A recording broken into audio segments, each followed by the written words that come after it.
જો તમારું વજન વધારે છે અને પર્ટિક્યુલર પેટ ઉપરની ચરબી વધારે છે અને તમે પેટ ઉપરની ચરબી ઓછી કરવા માંગો છો તો અમારા 25 વર્ષના અનુભવ પ્રમાણે તમારે આ 10 વસ્તુઓ બંધ કરવી જોઈએ.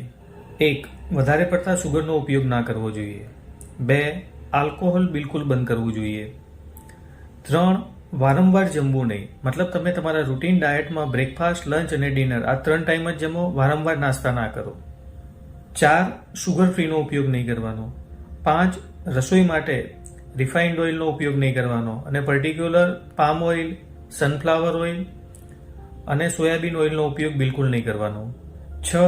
રાતે ઉજાગરા નહીં કરવાના. 7. વધારે પડતી કાર્ડિયો એક્સરસાઇઝ નહીં કરવી. 8. એકની એક જગ્યાએ અડધો કલાકથી વધારે બેસવું નહીં. અડધો કલાક થાય એટલે ઊભા થઈ અને થોડી મૂવમેન્ટ કરી લેવી. 9. વધારે પડતા ફ્રૂટ અને ફ્રૂટ જ્યુસનો ઉપયોગ ના કરવો. 10. Packet food, fast food, diet food અને ફ્રોઝન ફૂડનો ઉપયોગ ના કરો. આમ જો તમારી પેટ ઉપર ચરબી વધારે છે અને તમે પેટ ઉપરની ચરબી ઓછી કરવા માંગો છો તો આ 10 વસ્તુઓ એવોઇડ કરવી જરૂરી છે.